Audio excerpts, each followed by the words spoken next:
நாளுக்கு நாள் பார்த்தீங்கன்னா பெட்ரோல் டீசல் விலை வந்து உயர்ந்துகிட்டே இருக்குது. அமெரிக்க ஈரான் போர் ஒரு பக்கம் தொடர்ந்துகிட்டே இருக்கிறதுனால ஏற்கனவே இந்தியாவில் வந்து வணிக சிலிண்டர் தட்டுப்பாடு ஏற்பட்டுச்சு. அப்புறம் அதோட விலையை உயர்த்தினாங்க. இன்னைக்கு பிளாக்ல அதிக ரேட்டு கொடுத்து வாங்கக்கூடிய நிலைமைக்கு ஹோட்டல் உரிமையாளர்கள்லாம் இன்னைக்கு தள்ளப்பட்டிருக்காங்க. இதனால ஃபுட்டோட ரேட் வந்து கடுமையாக உயர்ந்திருக்கு. ஸோ இதை நம்பியே வாழக்கூடிய வேலை செய்யக்கூடிய தொழிலாளர்கள், புலம்பெயர் தொழிலாளர்கள்லாம் இன்னைக்கு பயங்கரமான பாதிப்பை வந்து சந்திச்சிருக்காங்க. மேலும் பார்த்தீங்கன்னா நம்ம வீட்டில் பயன்படுத்தக்கூடிய சிலிண்டருடைய ரேட்டும் ஏறதுக்கான வாய்ப்புகள் இருக்குது.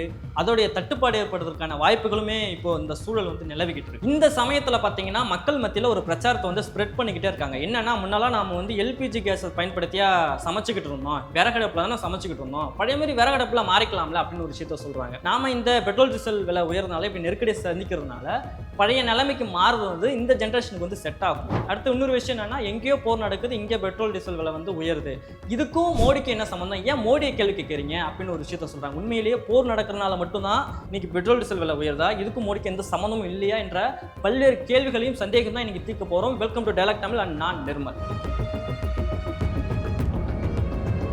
இன்னைக்கு பெட்ரோல் டீசல் விலை உயர்றதுக்கான காரணம் என்னன்னு கேட்டால் நம்ம எல்லாருக்கும் தெரிஞ்ச விஷயம், வார். அமெரிக்கா வந்து ஈரான் மேலே தொடுத்திருக்கக்கூடிய இந்த வார் பதிலடிக்கு ஈரான் வந்து அரப் கண்ட்ரீஸில் உள்ள அமெரிக்கன் பேசஸ் எல்லாம் தொடர்ந்து அட்டாக் பண்ணிட்டு இருக்காங்க. அதை தாண்டி அவங்க ஸ்டேட் ஆஃப் ஹார்மஸை மூடிட்டாங்க. ஏன்னா இது வழியாக தான் நமக்கு வந்து இந்தியாவுக்கு வர வேண்டிய அரப் கண்ட்ரீஸ் கிட்டேருந்து 60% கச்சா எண்ணெய் வந்து தடைப்பட்டிருக்கு. இதனால இந்தியாவில் பெட்ரோல் கேஸ் தட்டுப்பாடு, விலை உயர்வுன்னு பயங்கரமான நெருக்கடிகளை வந்து நம்ம சந்திச்சுட்டு இருக்கோம். அதுக்கு முன்னாடி இந்த வார் ஏன் நடக்குது, எதுக்காக நடக்குது, இந்த வாரோட நோக்கம் என்ன, இந்த வார் யாரெல்லாம் சேர்ந்து பண்றாங்க, இந்த வார் எப்போ முடிவுக்கு வரும்னு சொல்லிட்டு ஆல்ரெடி நம்ம டயலாக் தமிழ் சேனல்ல ஒரு வீடியோ பதிவு செஞ்சிருக்கோம். அந்த லிங்க் வந்து நான் டிஸ்கிரிப்ஷன் அதை மறக்காம பாத்துருங்க.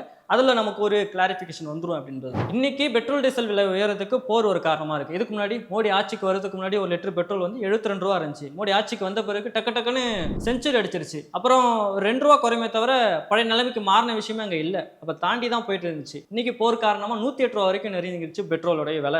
இதனால மக்கள் தொடர்ச்சியா இன்னைக்கு பாதிக்கப்பட்டு இருக்காங்க. ஆனா அதுக்கப்புறம் கூட நாம வந்து ரஷ்யா கிட்ட ஆஃபர் முறையில் ஒரு பேரல் க்ரூட் ஆயில வந்து $40 $70 கிட்ட கொடுத்து வாங்கிட்டு இருந்தோம். அப்போ கூட நமக்கு வந்து பெட்ரோல் விலையை குறைக்கல. அப்போ இதில் யார் நன்மை அடைஞ்சாங்கன்னு பார்த்தீங்கன்னா, ரஷ்யா கூட டைரக்ட் டீலர் இருந்த அம்பானி தான் கம்மி ரேட்டுக்கு வாங்கி அதிக ரேட்டுக்கு எக்ஸ்போர்ட் பண்ணிக்கிட்டு இருந்தாரு. அப்போ நம்ம பக்கத்து நாடுகள்லாம் கம்மியான பெட்ரோலை நம்மக்கிட்டேருந்து வாங்கி கம்மி விலைக்கு பெட்ரோலை கொடுத்துக்கிட்டு இருந்தாங்க. ஆனால் நம்மளால நம்ம மக்களுக்கு வந்து கம்மி விலைக்கு பெட்ரோல் வந்து கொடுக்க முடியல. அப்போ அம்பானியோட நலன் சார்ந்து தான் இன்னைக்கு அங்கே மோடி உழைச்சிருக்காரு தவிர மக்கள் நலன் சார்ந்து உழைச்சிருந்தாருன்னா பெட்ரோல் விலையும் கம்மியாக கொடுத்துருக்க முடியும், இந்த போர்க்கால சூழலையும் சமாளிச்சிருக்க முடியும். ஸோ இதுதான் நம்ம இந்த இடத்துல கவனிக்க வேண்டிய விஷயம் ஒன்று. அடுத்து என்னன்னா, ஒரு குரூப் வந்து அமெரிக்காவும் ஈரானும் அடிச்சுக்கிறாங்க, அதனால நமக்கு வந்து க்ரூட் ஆயில் வரல, பெட்ரோல் டீசல் விலைலாம் உயருது, இதுக்கும் மோடிக்கு என்ன சம்மந்தம், ஏன் மோடி மேலே பழிய போடுறீங்க, பெட்ரோல் டீசல் விலை உயர்ந்தாலே மோடி தான் காரணமா அப்படின்னு சொல்லிட்டு ஒரு ப்ரொபகண்டா வந்து செட் பண்ணிக்கிட்டு போயிட்டு இருக்காங்க. ஆக்சுவலி நமக்கு பெட்ரோல் டீசல் விலை வந்து உயர்றதுக்கான காரணம் என்ன, க்ரூட் ஆயில் வந்து இந்தியாவுக்கு வரல. ஏன் வரல, ஸ்டேட் ஆஃப் ஹார்மஸும் மூடிட்டாங்க. ஏன் மூடிட்டாங்க, அமெரிக்கா வந்து ஈரான் அட்டாக் பண்ணனால ஈரான் பதிலடிக்கு ஸ்டேட் ஆஃப் ஹார்மஸ் மூடிட்டாங்க. இதனால உலகமே இன்னைக்கு வந்து ஸ்தம்பிச்சு போயிருக்கு பொருளாதாரத்தில். அப்போ இந்த போரை தொடங்கினது ஃபஸ்ட்டு யாரு, அமெரிக்காவும் இஸ்ரேலும் சேர்ந்து தான் ஈரான் அட்டாக் பண்ணாங்க. காரணம் வந்து அமெரிக்கா இஸ்ரேல் மட்டும் தானா, இந்தியாவும் மறைமுகமாக சப்போர்ட் பண்ணியிருக்கு. எப்படின்னா, இந்த போர் ஸ்டார்ட் ஆகிறதுக்கு 2 நாளுக்கு முன்னாடி தான் இந்திய பிரதமர் மோடி வந்து இஸ்ரேலுக்கு போறாரு. அங்கே போயிட்டு அந்த நாடாளுமன்றத்தில் என்ன சொல்றாருன்னா, இந்தியா தாய் நாடுனா இஸ்ரேலினுடைய தந்தை நாடுன்னு சொல்லியிருக்காரு. இது எல்லா நியூஸ்ல வந்த ஒரு விஷயம். ஆக்சுவலி இஸ்ரேல் வந்து பாலஸ்தீன் மக்களை இன எழுப்பி செஞ்சுக்கிட்டு இருக்கிறத நாம் வந்து இந்தியா தொடர்ந்து வந்து எதிர்த்துட்டு இருக்கோம். அதுதான் நம்மளுடைய நிலைப்பாடு கூட. அந்த நிலைப்பாடை மீறி இந்தியாவோட இறைமையை காற்றுல பறக்க விட்டுட்டு மோடி வந்து 2 முறை இஸ்ரேலுக்கு பயணம் செஞ்சிருக்காரு. அங்கே போய் அவங்கள போய் சந்திச்சுட்டு பேசிட்டு வந்த பிறகு தான் இந்த போரே ஸ்டார்ட் ஆயிடுச்சு. அப்போ மறைமுகமாக இந்தியா வந்து அமெரிக்காவும் இஸ்ரேலும் சேர்ந்து நடத்தக்கூடிய இந்த போருக்கு ஆதரவு கொடுத்துருக்குன்றதை உலகம் முழுக்க வெட்ட வெளிச்சுக்கு தெரிஞ்சு போயிருக்குது தான் இதில் பார்க்க வேண்டிய உண்மையான விஷயமே. சரி, மோடி வந்து ட்ரம்ப்போடைய பேச்சை கேட்டுக்கிட்டு ட்ரம்ப்போடைய மிரட்டலுக்கு பயந்துக்கிட்டு இந்த போர் ஆரம்பிக்கிறதுக்கு ஏதோ ஒரு வகையில் காரணமாக இருந்திருக்காரு. அதாவது இன்னைக்கு பெட்ரோல் கேஸ் தட்டுப்பாடால் இந்திய மக்கள் வந்து இந்த அளவுக்கு பாதிக்கப்பட்டிருக்காங்க, விலை உயர்வால் எந்த அளவுக்கு சிரமப்பட்டு இருக்காங்க, அடுத்த லாக்டவுன் வந்துருமோன்ற ஒரு அச்சத்தில் இன்னைக்கு வாழ்ந்துட்டு இருக்காங்க. இந்த சமயத்தில் கூட போரை நிறுத்துங்க ட்ரம்ப்னு உங்களால் சொல்ல முடியும்னா அப்போ நீங்கள் என்ன ஒரு பிரைம் மினிஸ்டர்னு ஒரு கேள்வி இருக்கு இல்லையா? ஏன்னா இந்தியாவுக்கு வர வேண்டிய 60% கச்சா என்ன இந்த ஸ்டேட் ஆஃப் ஹார்மஸ் வழியாக தான் வந்துகிட்டு இருந்துச்சு. அப்போ இந்த ஸ்டேட் ஆஃப் ஹார்மஸ் வழியாக வர வேண்டிய கச்சா என்ன இந்த போரால் தான் தடைப்பட்டிருக்கு. இப்போ இந்த சமயத்தில் கூட நாங்களும் பாதிக்க போகிறோம், எங்கள் நாடும் பாதிக்க போகிறது, இந்த போரை நிறுத்துங்கன்னு மோடியால் சொல்ல வரலன்னா அப்புறம் இவர் என்ன மாதிரியான பிரைம் மினிஸ்டர் அப்படின்னு தான் நமக்கு திரும்ப திரும்ப ஒரு கேள்வியை உணர்த்தது. அதே சமயத்தில் இந்தியாவுக்கும் ஈரானுக்குமான உறவு எப்படி இருந்தது தெரியுமா? இந்தியாவிலிருந்து மத்திய ஆசிய நாடுகளுக்கு பொருட்களை ஏற்றுமதி செய்வது வந்து பாகிஸ்தான் வழியாக போக வேண்டிய நிலைமை தான் நமக்கு இருந்துச்சு. அப்ப தொடர்ந்து பாகிஸ்தானுக்கு நமக்கு ஒரு மோதல் என்பது நீடிச்சுக்கிட்டு தான் இருக்குது. இப்ப இந்த சூழல்ல ஈரான் தான் நமக்கு வந்து பக்கபலமா உதவி பண்ணாங்க. ஈரான்ல உள்ள சபகர் போர்ட் அப்படின்னு சொல்லிட்டு அந்த போர்ட் வழியா நீங்க போங்க அப்படின்னு சொல்லிட்டு ஒரு ஒப்பந்தம் பண்ணோம். அப்ப அந்த போர்ட் வழியா போகிறதுனால நமக்கு ஒரு 40% டைம் மிச்சமாச்சு, 30% நமக்கு செலவுகள் மிச்சமாச்சு. இப்ப நம்மளுடைய கோதுமை பருப்புகள் எல்லாமே மத்திய ஆசிய நாடுகளுக்கு வந்து நம்ம ஏற்றுமதி செஞ்சோம். இப்ப இதனால நம்ம நிறைய பலன்கள் அடிச்சுட்டு இருந்தோம் இந்தியா. அப்ப இப்படி ஒரு முக்கியமான விஷயங்கள்லாம் ஈரான் மூலமா நமக்கு நடந்திருக்கு. இப்ப அதெல்லாம் முறிப்பட்டிருக்கு.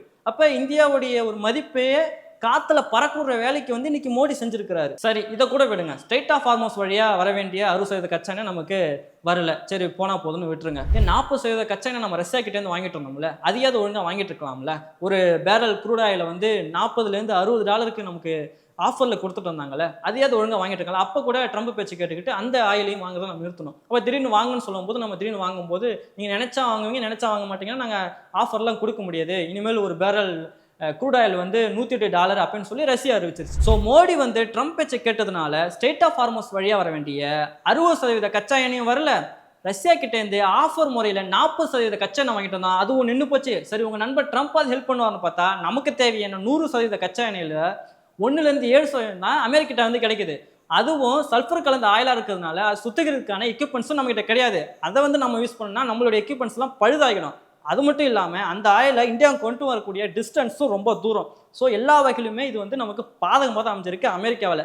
இது மட்டும் இல்லாமல் நம்மளுடைய பொருளை அமெரிக்காவுக்கு ஏற்றுமதி செஞ்சால் அங்கே அவர் வரி போடுவாராம். ஆனால் அமெரிக்காவோட பொருள் இந்தியாவுக்கு இறக்குமதி செஞ்சாருன்னா வரி கிடையாதான். ஸோ ட்ரம்ப் பேச்சை கேட்டதுனால மோடி இன்னைக்கு இந்திய மக்கள் அனைவருமே இன்னைக்கு நாம மிகப்பெரிய அழிவு நோக்கி போய்கிட்டு இருக்கிறோம். இதில் இதை விட கொடுமை என்னன்னா, இப்போ தமிழ்நாடு முதல்வராக இருக்கக்கூடிய விஜய் அவர்கள் ஆட்சிக்கு வருவதற்கு முன்னாடி நான் ஆட்சிக்கு வந்தால் 6 சிலிண்டர் ஃப்ரீயாக தருவேன் அப்படின்னு சொன்னார். ஆனால் இப்போ இருக்கக்கூடிய போர் சூழலில் அவர் எப்படி தர முடியும்? அப்போ எந்த நம்பிக்கையில் அவர் சொன்னார், எந்த அடிப்படையில் சொன்னார்னு ஒரு கேள்வி இருக்கு இல்லையா? அப்போ ஓட்டு வாங்குறதுக்காக எதை சொன்னாலும் மக்கள் ஓட்டு போட்டுருவாங்கன்ற அடிப்படையில் தானே அப்போ அவர் பேசியிருக்கிறாரு. இப்போ இன்னைக்கு இருக்கக்கூடிய போர் சூழலில் அவருடைய நிலைப்பாடு என்ன, உலக அரசியலில் அவருடைய நிலைப்பாடு என்ன, மத்திய அரசு என்ன மாதிரியான முடிவு எடுக்கணுன்றதுல விஜயோட நிலைப்பாடு என்னன்ற ஒரு கேள்வி இருக்குல்ல. அப்போ இது வரைக்கும் அவர் பேசாம தானே இருக்காரு, பிரஸ் மீட்டியை சந்திக்காம தானே இருக்காரு. இப்போ இவரால் எப்படி ஒரு மாற்றம் தர முடியும்? சரி, திமுக ஆட்சி வந்தால் மாற்றத்தை மீண்டும் தந்துட முடியுமான்னு கேட்டால் அதுவும் கிடையாது. அவங்களும் தொழிலாளர்களுக்கு விரோதமான செயல்பட்டு இருக்காங்க. அப்போ மக்கள் பிரச்சனையை எடுத்து பேசி அவங்களுக்கு போராடுறவங்களால மட்டும்தான் மாற்றத்தை கொடுக்க முடியும் என்பதுதான் நாம இதுல இருந்து கவனிக்க வேண்டிய பாடமே.